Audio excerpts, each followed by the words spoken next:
And what's happening, everybody? Welcome on into the Check Your Brain podcast with me, Tony Mazur. And I do not have the mustache today, although it's going to look interesting because if you watch tomorrow's episode, I do have a mustache. So it's not fake. It's just a little bit out of order. Today is what I believe Dave Portnoy would call an emergency podcast that he would do on Barstool.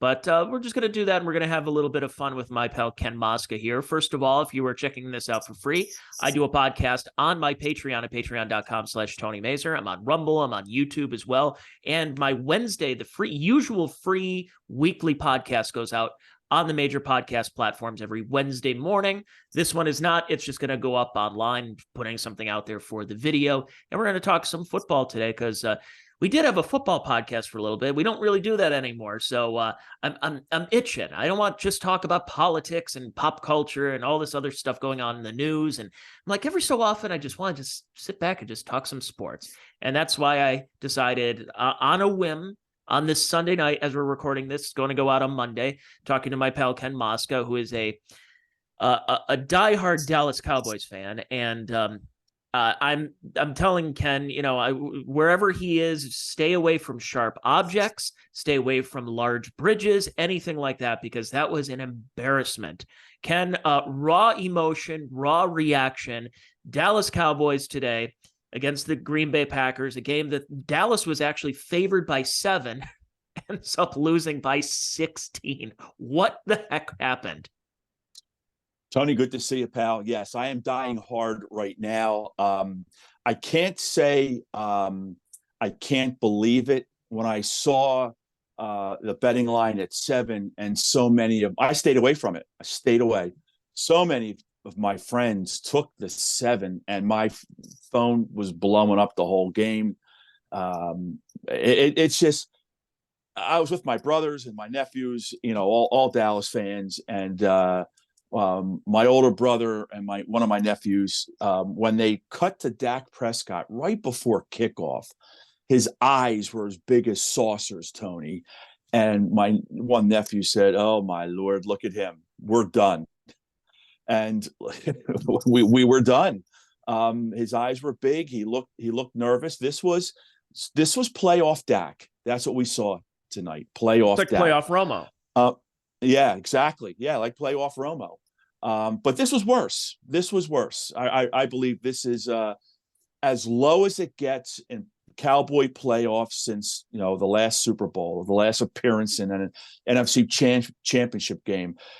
That coaching staff should be done, and that includes the defensive coordinator, Dan Quinn, because there have been some blowout. Yeah, there have been some blowouts this year, like the San Francisco game. There's been some big letdowns. Today, they just seemed out of sorts. The secondary, Bland, 9 interceptions, 6 pick sixes, all pro. He was out of sorts. They just give Green Bay credit, give that quarterback credit. The last 8 weeks, Tony, they've been absolutely fabulous, and they showed it today. If there was a fifth quarter, Dallas may have made it closer, but since there's only 4 quarters in a football game, that wasn't going to happen. But it's disappointing. It really, really is disappointing. When we're done, I'm going to look up and see how many days until pitchers and catchers. Yeah, I think it's was it about 29 days? Yeah, normally, normally for the Mets, I think it's February 16th for pitchers and catchers, and a week later for everybody else. So we'll take a look at the box score again. This is kind of like we're doing old sports talk radio here, but Green Bay again. This is a team that does not have Aaron Rodgers. That a couple of Rodgers' flunkies went over with him over to the Jets, and we saw how that worked out. And a lot of people wrote off this NFC Central, goodness, how old am I? NFC North division as, it's probably going to be the Lions, maybe the Vikings with Justin Jefferson. Well, Jefferson was out much of the year. Lions had a great season. As we're recording this, they're playing right now against the Rams. The Bears, no one really had any expectations. And then when it came to the Packers, you're like, well, it's Jordan Love time. They don't really change quarterbacks. They don't change hands too often. And here you have Jordan Love kind of did an okay job this season. Nothing great.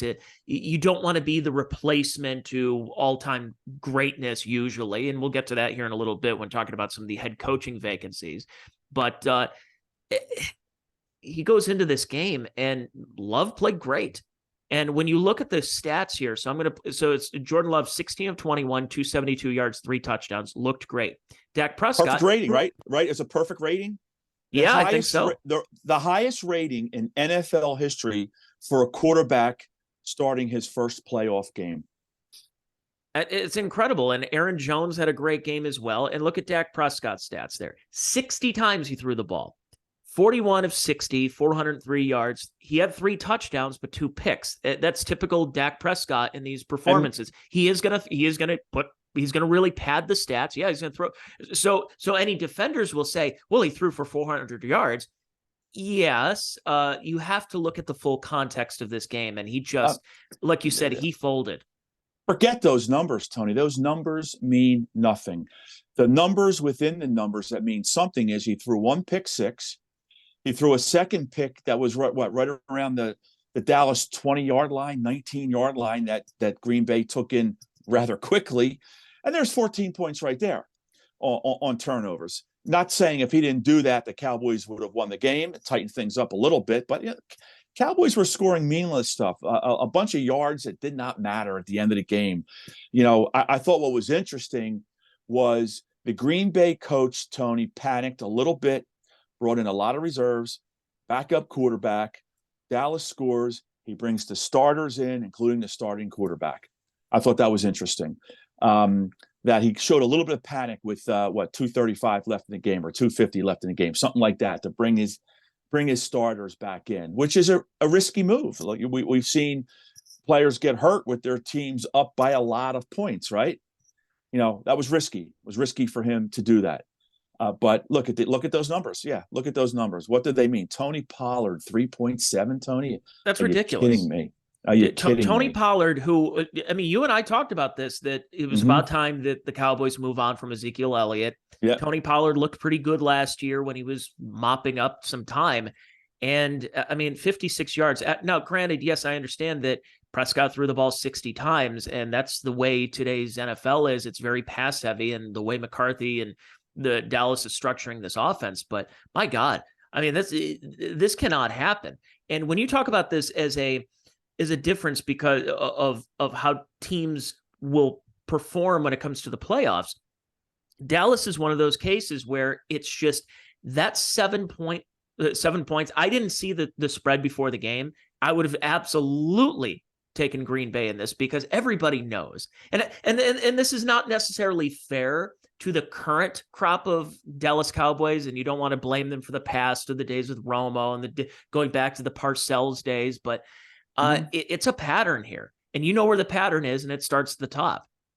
It does start at the top, but I can go draft by draft since Will McClay has taken over, the draft room for the Cowboys. And by the way, Will McClay is well sought after as the GM, which Jerry won't give up. He won't give Will the title when he should. He should give Will the title. Pays Will a lot of money, but the Cowboy drafts, Tony, have been very, very good. There's no disputing that. There were years there after Jimmy was gone, the drafts were terrible, absolutely terrible. That has not been the case. But getting back to Pollard, look, they franchised him this year. You can franchise guys, 2 straight years? They're going to franchise him. It was $11 million this year. I don't know what the franchise tag is for next year. You can't. You got to let him go, just like the Giants. They're going to let Barkley go. How do you sign Barkley, who's had 2 major injuries in his career, right? Got through this year, and had a couple injuries. Maybe he's had 1 major injury and 2 other minor ones that made him miss time, though. The NFL is not a running back league right now. Okay, it's a wide receiver league, but you have to be able to run the ball. You have to. This 3.7 stuff. He was 5.2 last year, Pollard. And they're saying, okay, let's let Zeke go, and we have Pollard, and since we can't work out a deal, we'll franchise him. Well, okay, it didn't work out. I don't know where Dallas goes from here, Tony, with regards to certain things. It's the best crop of receiver they've had in many, many years. They do have some good young players. Let's not kid ourselves. But Dak's due to make $58 million next year. And that's not from the commercials. Exactly. I'd cut his ass. You got Trey Lance sitting back there, and others will say, Mosca, what are you talking about, Trey Lance? Look what they did. They dumped him in San Francisco. Listen, if Jordan Love can play better, if the kid in Fields in Chicago, came on, this kid, Trey Lance was well thought of. You got to think with a better offensive coach. I'm not talking about McCarthy, with a better offensive coach like they have in Green Bay, like they have in San Francisco, like they have with the LA Rams or the Miami Dolphins. Maybe we have something in Trey Lance, but to lose like this, I thought the Cowboys would win by less than 7. That's why I stayed away from the game. But to lose like this, oh my God. Yeah, and so here's a tweet I put up here on the screen for folks just listening. Jerry Jones called this Cowboys loss, it's one of his biggest surprises since I've been involved in sports. I'm floored. And I mean, pull up McCarthy. I mean, it's breaking all over here. Pull up McCarthy's comment if you have it, where similar to what Jerry said. I don't think anyone saw this coming. How does that prepare your team? Because what you should see coming in is a very good and young Green Bay team, like those 92 Cowboys, good and young, and maybe a year or two too early. Wow. Is this Green Bay team maybe a year or two too early? Who knows? I hate to compare them to that 92 Dallas team. That was a great, great team. I don't know if Green Bay is a great team right now. Do you think that part of bringing back Jimmy Johnson for the Ring of Honor was a way to try to exorcise the demons a couple of weeks ago, that they were going to try and look, maybe this shadow that's cast over. Now, Jimmy Johnson wasn't the coach. It was Barry Switzer when they won in 28 years ago, the last time they were there. But Jimmy's players. Was this a way of going like, look, maybe it's this dark cloud that's hovering over us based on what happened and the fallout that happened in the early to mid 90s with Jimmy Johnson, that maybe we'll just put this to rest and maybe we can get away from the distraction? Nope. Same old Cowboys, same old type of loss. I mean, well, it's a different type of loss because usually they're not getting blown out. They're just losing in some kind of odd fashion. This is woof. Well, I mean, listen, it is odd. It was a blowout at home where they were undefeated, where they were averaging 30-something odd points or whatever it is. So this is again, I can't imagine that Jerry by Tuesday, if McCarthy's not gone, I'd be shocked. This is something that's difficult to come back from. But to get back to your question, I don't believe in exercising the demons by putting Jimmy in the Ring of Honor. I don't. I was with my brother, my older brother, watching the last Cowboy game, which was a home win. No, it was an away win, a rare away win against the Redskins, where the field goal kicker was, 34 for 34, had one blocked, then he missed one. And I remember saying to my brother, I said, I don't like this omen. So that's the omen I didn't like. And of course, he hit the upright on an extra point, tonight. Well, he's a great kicker. I mean, he really is a great, great kicker. But they're the types of things sometimes you shake your head at. But with Jimmy finally getting the Ring of Honor, I don't know if that was exercising any demons. If anyone who thought it would, well, they're very disappointed tonight. Yeah, absolutely. And then so this is going to be probably the big topic. So this is going to go out Monday morning. The earliest people will hear this is bright and early Monday. But I would assume local Dallas radio and media and everybody's talking about this. And here's a tweet. This is Jordan Schultz puts this and says, one rival executive told me this week that if the Cowboys lost to the Packers, he thought Jerry Jones would go after Bill Belichick to replace Mike McCarthy. Now, I was going to text you about this about a week ago when we started hearing rumblings that this could be the end of the road for Bill Belichick in New England. And sure enough, as we saw in the past week, that it is the end of the road. And they brought in Gerard Mayo. He's the new head coach of the Patriots. They said it was a mutual decision. But as you and I have talked about on the football podcast a number of times, Bill wants that Don Shula record. He wants the wins record. Mm-hmm. He's not going to go off into he will coach until he either gets that record or he dies. And that's the only way Bill Belichick is going to step down, is if he dies or he finally gets to that record. He's going to coach again. Where is it? Some have said Atlanta. Some have said Carolina. Some have said the Chargers. Some have said Vegas. Well, you have a humiliating loss in Dallas here. And as we know with Jerry, he did that with Bill Parcells. He brought the tuna in, and he'll shell out money if he needs to for that head coach. Do you think this is a possibility that Bill Belichick is going to head on down to Arlington and go to Jerryworld? Not only do I think it's a possibility, I think there's a reality in everything you just said, Tony. Belichick is going to go to a team that has a solid quarterback. And in the regular season, Dak has shown to be a solid quarterback. He's like, you know what he is? He's Dave Winfield. Using a baseball example, Dave Winfield, that George Steinbrenner used to call him, I want Mr. October, Mr. May. Yeah, he was 1 for 21 in that 1981 World Series that they lost to the Dodgers. He was 1 for 21. And when he finally got that hit, I believe he asked for the ball when he was standing on first base as a joke, if I remember correctly. Is that the ball he threw at the birds? Yeah, right, exactly. But I it's not going to shock me, as you said, when we're taping this right now. It's 7-3 Detroit. The Rams just had a first and goal at the 6 and came away with 3. So it's 7-3 Detroit in the first quarter with 4:26 left in that first quarter. Belichick is going to go where they have a quarterback. I still think it's going to be the Chargers. I don't think he's impressed with Dak one bit. Dak's right now a 30-year-old quarterback. I don't know how much better a 30-year-old quarterback can get. I think this loss tonight is really going to mess with his mind. If you thought he got messed up last year, which he did, this is going to really mess him up. I don't see him going to the Falcons with no quarterback there, right?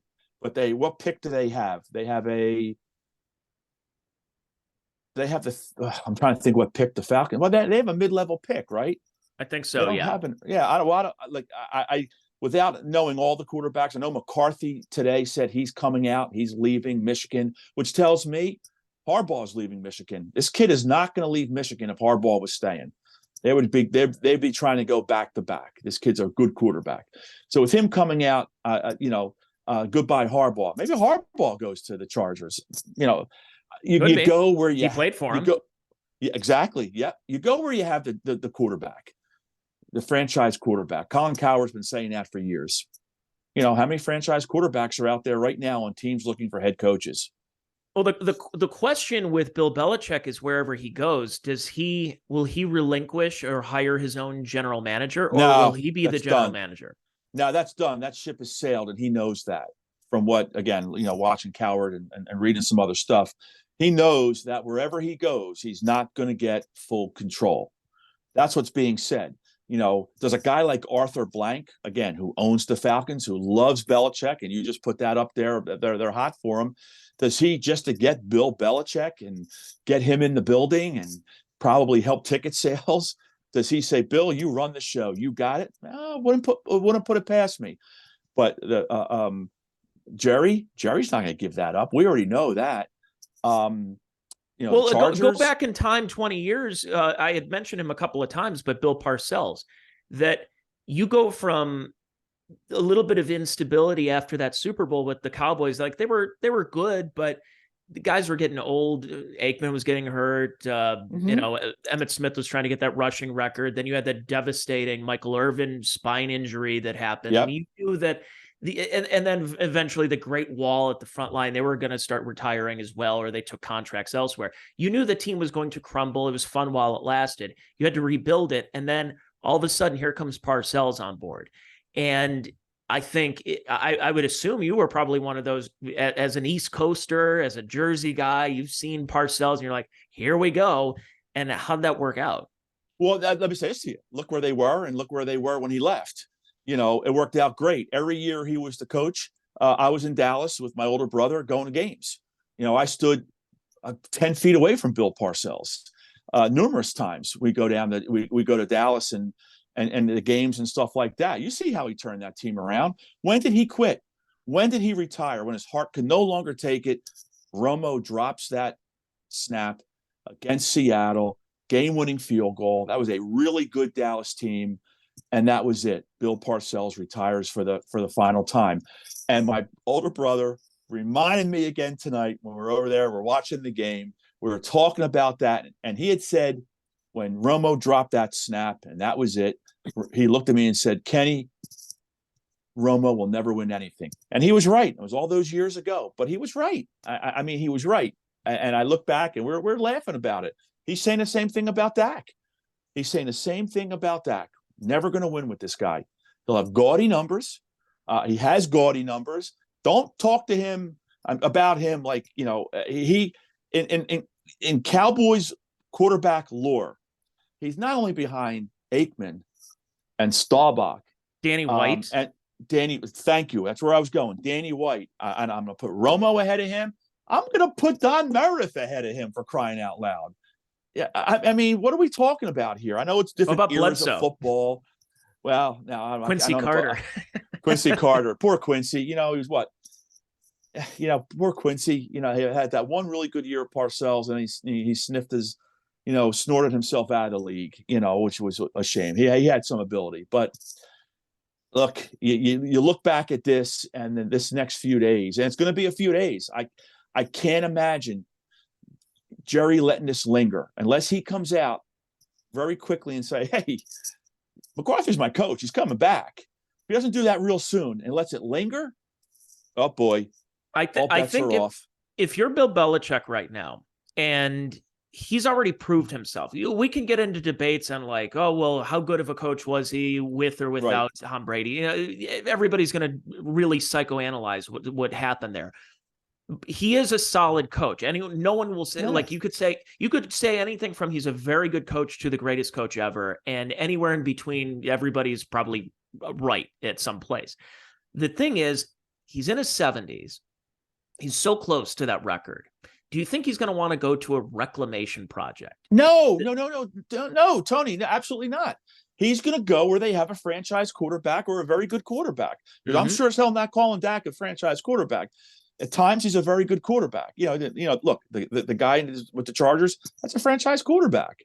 Let's not kid ourselves. He's a franchise quarterback. Because he's 14 wins behind Shula now, right? So he needs 15 to pass him.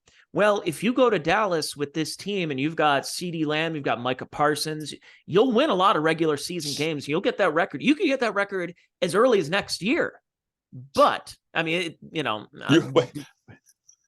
and you're right, but you want to talk about Micah Parsons? I don't want to jump around on you. You want to talk about Micah now? How many sacks do you have today? He had one, right? None. Okay, I thought he Miles Garretted. Yes. Okay, he Miles Garretted. Look, I love these guys as defensive player of the year stuff, and comparing him to LT. Are you kidding me? LT, yeah, LT rushed the quarterback. LT could play the run. LT could play the pass. Look up how many pick sixes LT has had in his career. One of them, I think, was close to 100 yards. 13-3 touchdown Detroit, getting ready to kick the extra point.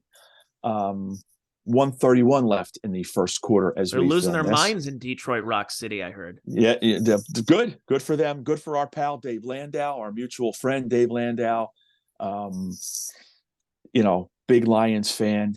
And I say that tongue in cheek. I don't know if you know Dave as well as I do. Oh yeah. But, yeah. Well, the thing is with Belichick would you go to a project, a team where you're looking to build something over the course of where he will win 2 games next year and 3 games start building through the draft? No, I think if you're Bill Belichick, you want to go to a team that's going to win you at least 10. And you coach for a couple of years, leave the program in some good hands, and then hire good assistants who are eventually going to take over that position. Okay, so let's talk about then Atlanta. Okay, who's in Atlanta's division? The Saints, right? Yep. The Buccaneers, right? Mm-hmm. Who else is in their division?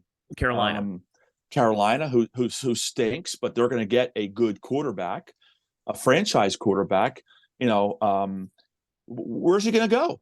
You're going to go to Atlanta and have to play the Saints twice a year, who are getting better, or you go to the Chargers or the Raiders, and you're going to have to face an improving Broncos team, and you have Kansas City still. Yeah, again, why you're going to look at all that stuff. Now, maybe he's not going to because he just wants to coach again. And at 71 years of age, 72, I think he's 71, whatever. I'm going to throw another name out at you for Dallas, but he's going to want to he's going to want to coach, and he might go anywhere. You never know. He might want to go anywhere just to be able to be a head coach again. And maybe he goes to the team like Atlanta, Arthur Blank, who's desperate, that gives him total control, like he had by contract with New England. Look, the other thing too is don't discount Pete Carroll. I was just going to say that. I could see Jerry being very interested in Pete Carroll. I really can. Or does he want to keep Dan Quinn? I think the bloom is off that rose. I think the Dallas is a front running defense. They missed Diggs more than I thought they would. Because Bland really stepped up, but he showed his warts as a 6th-round draft pick. But he did have 9 interceptions, 6 pick sixes, so I shouldn't be too tough on the young man. But I don't know, Tony. This is a front-running defense, and that doesn't play that great on the road. Yeah. So what does that mean?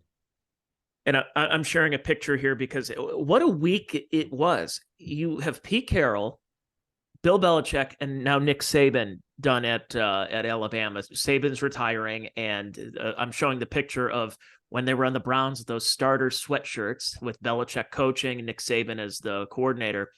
And it's amazing. We've talked about the Bill Belichick coaching tree that at the beginning looked pretty good. Guys got a lot of jobs, but then eventually, my God, they failed almost everywhere. Charlie Weiss, Romeo Crennel's had how many opportunities? Bill O'Brien was probably the best. And just go down the list of some of the executives and that tried to do the New England way elsewhere. So unless teams have to understand that if you're going to go after Bill Belichick, Tom Brady is not coming with you.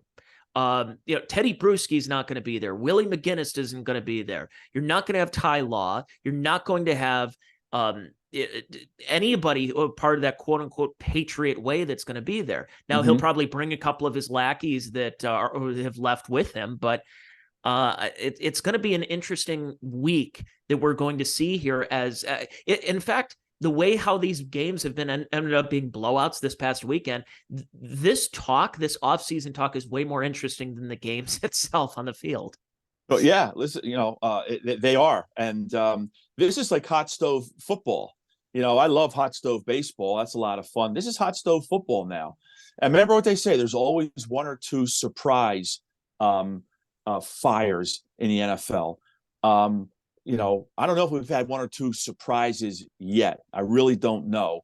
But was Belichick forced out? Was Pete Carroll forced out? Maybe that's the 1 or 2, surprises. I don't know. I think the real surprise would be, and maybe not, but a McCarthy, that maybe would be a real surprise. But, I think there's one more, I think, firing out there. It could be Sirianni in Philadelphia, depending on what happens tomorrow night. And if there's a God in heaven, the Eagles will lose because I'm getting my balls kicked down my throat since the end of the first quarter today with the Dallas game, whether it be on Twitter or Facebook. All my Eagle friends are just crushing me. Ron Rivera got the boot last week. So, and Rivera had a nice run in Carolina. Washington was the team is just with the name. People could say whatever they want. I think the name change did a lot to distract the team from what they could have had the potential. And they had some talent. They were just a very mediocre team in a very good division. Yeah. So, was Ron Rivera probably done? Yeah, I would say so. Tony, if he wants to coach again, it would be defensive coordinator somewhere. I don't think he's not that old, number one, but I don't think with what he's been through health-wise and things like that, maybe he takes a year off and comes back as a coordinator. But, he's always been considered one of the classiest guys in the league, not just as a player when he was part of that, defense in Chicago, but as a coach in the NFL. He's a guy that's well respected. Yes. if he wants to coach again, he'll be a defensive coordinator somewhere. He's not going to come back as a inside linebackers coach. Yeah, he's not going to go like really start from the ground up. But we're seeing this with kind of these younger coaches, with McDaniels in Miami, of course the LaFleur in Green Bay, and it really kind of started with McVay with the Rams, and so everybody's trying to get the young, hip new coach. But I gotta say, if you're going to give me a coach of the year, it's the guy who coached yesterday against the Browns, and that's DeMeco Ryans. What he's done with this team, and I've argued with my fellow Browns fans and coworkers, colleagues, friends, and everything, and they're like, Kevin Stefanski had to deal with injuries, and Nick Chubb was out the rest of the year. He absolutely deserves to be coach of the year.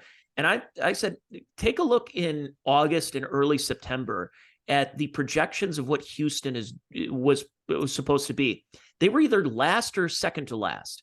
That everybody expected them to win 2 games. Here they are. They won 10, qualified for the playoffs, and they kicked the Browns' teeth in. And they're going to the second round. I don't know how far they'll go, but what DeMeco Ryans has done with this team, you have a young quarterback, a very accurate quarterback in C.J. Stroud. Nico Collins is a great wide receiver. They have a very solid offensive line. The defense gets up for them. I think absolutely DeMeco Ryans deserves to be coach of the year now. Oh, absolutely. Yes, I agree with you. Yeah, I think they're projected as a 4-win team, maybe. So yeah, I agree. Did Stefanski do a good job? Absolutely, he did. Yeah, he did. But Ryans did a very good job, and you have some people comparing Antonio Pierce with the Raiders to DeMeco Ryans, which I think is a little too soon. Too soon, yeah. Yeah, a little too soon. I guess they're similar. They're both linebackers. They're both African American.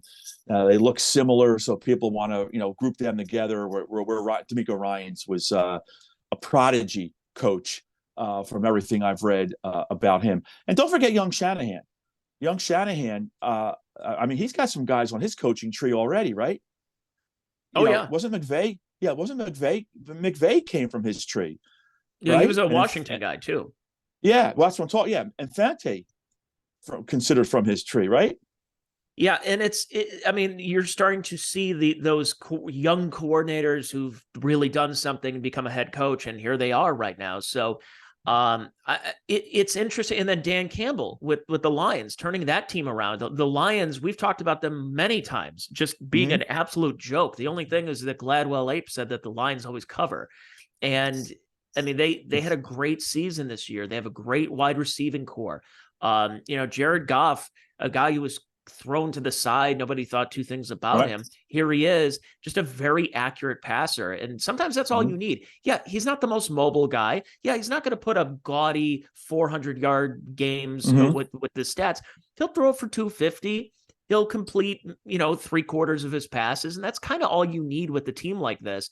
And as we've talked about the last 2 years, this team gets up for their coach. They take on the personality of their coach and Dan Campbell. Oh, absolutely. So yeah. I think that he's right there in the running, and just watching him when he got that job, and it took a little bit, but they had to really rebuild that culture. And Dan Campbell changed that culture within a year, and here they are in the playoffs, making their way to hopefully getting to the second round. Well, look, and you're right. They have changed that culture. And, Jared Goff is, much younger than Matthew Stafford. I thought it was a good trade for both teams, especially since the Rams won the Super Bowl that first season with Matt Stafford.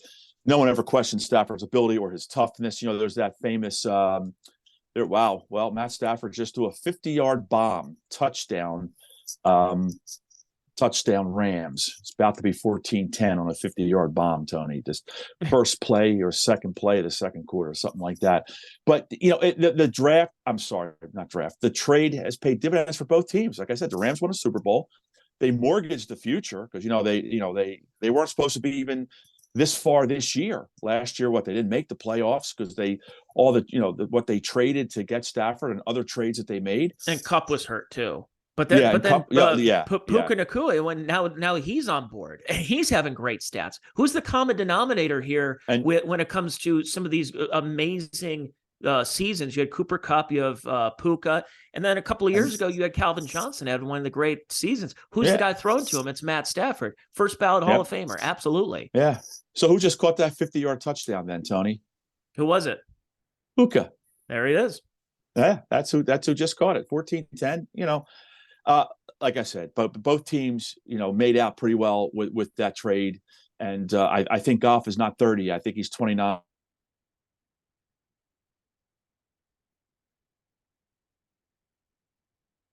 No, your audio cut off. Detroit's lucky to have him. There is. You're really lucky to have him. Yeah, no, and it wasn't Goff and Wentz in the same draft as Dak Prescott, 2016. Yes, it was 2016. You're correct. Amazing. And the Browns drafted Corey Coleman, another undersized receiver, but Pro Football Focus had him rated. I'm so tired of these stat nerds. Well, see, Pro Football Focus, they always pick some random player. And if you look beyond the stats, I understand he only had one tackle, no QB pressures, but really he changed the game. It's like his intangibles. Intangibles. I've always loved that word, intangibles. Give me a break. What intangibles? Listen, preparation breeds luck. Let's not kid ourselves. Okay. How about Vrabel? Well, I very interesting there. I like Mike Vrabel. I thought he was doing a heck of a job in Tennessee. Once again, is it non-football people making a football decision like what was done in Seattle. I like him. I think he'll be a head coach again. I want McCarthy gone, regardless of the fact that 36 wins in the last 3 years. Regardless of that, I couldn't care less. You can't show up this way in the playoffs. Championships aren't won in December. No, I cannot wait. It's going to be late tonight when the Doomsday podcast gets released. Can't wait to hear what Glenn Stretch Smith has to say about this game, and Matt Mosley and Ed Werder. This is going to be a lot of fun listening to that. And the writers, the Dallas writers, it's going to be a lot of fun reading that stuff. Kalishaw, I'm sure Blackiston, these guys are not huge McCarthy fans to begin with. So it's going to be interesting. I can't even imagine Skip Bayless. I was about to say Skip Bayless by now must have either opened up a vein or he's jumped. Okay, he's jumped. So Stephen A. I'm sure he is loving this, really loving this. And I don't know if I can ever watch PTI again because Mike Wilbon, tomorrow's program, I just can't. I'm going to watch just to torture myself because he hates the Cowboys, as he likes to call them. Tony, this is a tough one, dude. This is. I'm pissed off about it. I am absolutely pissed off about it. This is not going to be good. So your prediction is Bill Belichick going to be hired as the next head coach of Dallas? Is it Dan Quinn? They're just going to stick here, or are they just going to say we're sticking with Mike McCarthy right now? He's our coach. He got us here. Or what? What do you think?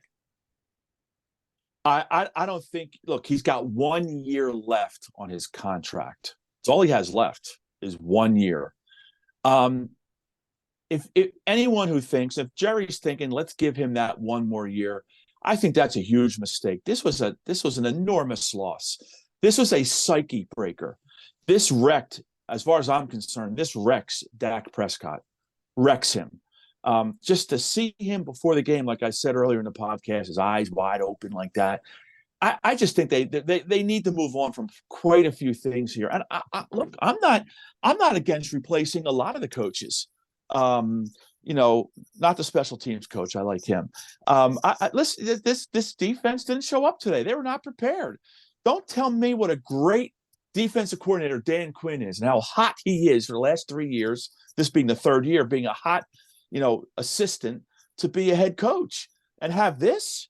Come on, what are we talking about here? This has got to be taking some of the bloom off the rose when it comes to that. And look, if you're saying, okay, Ken, are they going to stick with McCarthy? I'm going to say this. No, Tony, they're not going to stick with McCarthy. McCarthy will be replaced. I don't think it'll be before Tuesday. I think by Wednesday, If McCarthy is not going to be replaced, then it looks like he'll stay. Maybe Thursday. Give it till Thursday. But because I think Jerry's sons, especially Steven, are going to say, calm down. Let's think about this. Calm down, and we'll see. But by Wednesday, Thursday, I'll say if McCarthy's not gone, he'll be staying. If he is gone, it's going to be Belichick. I'm souring on Quinn, quite frankly. I really am. Maybe a Pete Carroll. I don't care, or as my older brother wants, the good young offensive assistant. They're the hot coaches right now, Tony. They're the hot coaches. The young offensive minded coaches. Okay, so the thing is, do you think Jerry Jones is going to want to stick around? Because a lot of those coaches, it takes a couple of years. You got to get drafts correct. You got to do all this. You almost have to strip a team down to the studs. And there's a lot of talent on this Cowboy team that you can't really afford to do that. Otherwise, I mean, you're going to piss the fan base off, and it's going to piss Jerry off. Jerry, I don't know if he has the patience to go through a whole Sam Hinkie 76ers type of process. No. But here's my dark horse, Kellen Moore. Now that Belichick's available, he knows it. Now that Belichick's available, he had a good season as offense coordinator with the Chargers. Look at the Chargers' offensive numbers. I believe they were very, very, very good. Herbert's numbers were good. Obviously then he got hurt, but I would not shock me if it's Kellen Moore. But do you give it to Kellen Moore over Dan Quinn? If you're going to give it to Kellen Moore, not only obviously is McCarthy gone, Quinn has to be gone too. Yeah. Well, that's we're gonna have quite a week. I'm sure I'll be texting you back and forth, and I will be seeing you very soon here in Atlantic City. Have any plugs for us, Ken? The plug I will say is this: I really think the show in Atlantic City is going to be a lot of fun. And here's the truth, Tony, because I haven't tweeted about this, had bullshit, and things.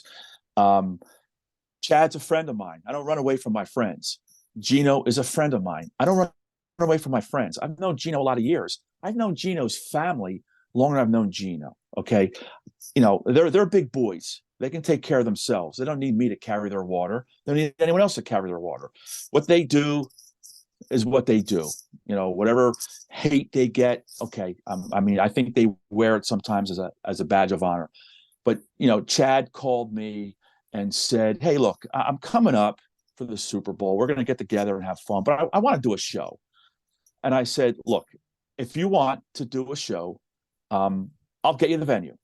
I have two of them in mind, but I'll get you the venue. One is in Atlantic City. One is not, because I'd rather be in Atlantic City. Then, look, my friend owns the Tennessee Avenue Beer Hall. People hear beer hall and they think it's a shot in a beer place. No, it's a really nice place. It's got at least 80 seats in it. Some people are saying, well, I've got 80 seats in it. That's just around the stage. They got, plenty more. That place is a lot of fun to go to. Atlantic City these days, is not the greatest spot at certain times. They do have great security there. So anyone thinks they're coming to punch somebody in the face or whatever, that's not going to happen. The security they have there, can you imagine if someone's going to punch someone because of all this Dabbleverse stuff? They're going to get punched, and they got some pretty big bodyguards there that they're not going to use a door to throw you out. Maybe through the window to throw you out, but they don't Stuttering mess around. John be here. I couldn't care less. I have nothing against Stuttering John. I have nothing against him. I think those years when Howard, when he's doing those goofy interviews, I thought they were funny. I thought he was ballsy. I got nothing against him. I don't. If he, I mean, when I say I don't care, it's not like I don't care about him or what. It just doesn't register to me. I know that a few of us are getting together for dinner, which is going to be a place that's going to be unknown for many. But we're going to get together for Cafe. dinner. I'm doxing us. Yes, it's the Rainforest Cafe right on the board. There you go. That's right. They have great hot dogs. I know there's a spot. You and your bride would like to go to. which we still have to work out. It's where my wife is from. I think you know that. Yes. So I think she'd be excited about doing that. But that's up to you guys. I know you're going to be doing some driving and things like that. But it's not, it's not far from here and stuff. But I know that's stuff for us to work out, and we will. But that's the show I'm plugging. I think it's going to be a lot of fun. I really do. I have. It's going to be fun. And like I said, anyone going there, I think they're going to cause trouble. Anyone that tries to even remotely, film something, from what I'm being told, if a bouncer sees anybody, sees a phone out, whatever, Oh, like what taping, Vince the lawyer did. Oh, I'm telling you, that person's hands are going to get broken. The phone's going to get broken. I'm not going to be the one doing it. I'm going to be there having a beer. And by the way, that's if I show up. I told Gino, do I have to show up to this? No. Well, so I still have to get a picture with the Burt Park statue. That's out in front of the Sheraton. So that's out in front of the Sheraton, and you will be able to do that. But I think that show's gonna be a lot of fun, and I'm hoping people, if people want to come, I hope they're coming to have a good time. Let's stop this nonsense. And I just, a lot of that shit I'm over. I have no time for that. I'm having too much fun. I'm having too much fun, Tony, with doing other stuff. I really, really am. Having too much fun doing other stuff. We haven't done the football show, and I've been doing shows here on the radio live with my friends who have programs, and they're not sports shows, but these are sports guys. So they do a segment with me, and we talk sports. So I get the fix of having to be able to talk sports, and we talk baseball, we talk basketball, we talk football, we talk hockey, and we have a lot of fun with it. And that's the stuff. 21-10. Now with the Detroit scored again, Tony. Okay. So it's 21-10. Well, I'm gonna go watch that game right now. But Ken, it's been a pleasure. I'll see you soon in person. Yes. But I'm sure we'll be talking throughout the week. And thank you, folks, for watching today's Check Your Brain podcast or listening to it. And whoever you're rooting for right now, the conspiracy theory is that the Super Bowl logo, the colors on them are who's going to represent the Super Bowl, and the Super Bowl logo's colors are purple and red. And you just go, who's purple and who's red? Baltimore and San Francisco. It doesn't take a tinfoil hat to put on and listen to Alex Jones there. But thank you, everybody, for checking out the Check Your Brain podcast. If you want more episodes like this and my other usual nonsense, go to patreon.com/Tony Mazur. For Ken Mosca, I'm Tony Mazur. Goodbye, everybody. See you tomorrow.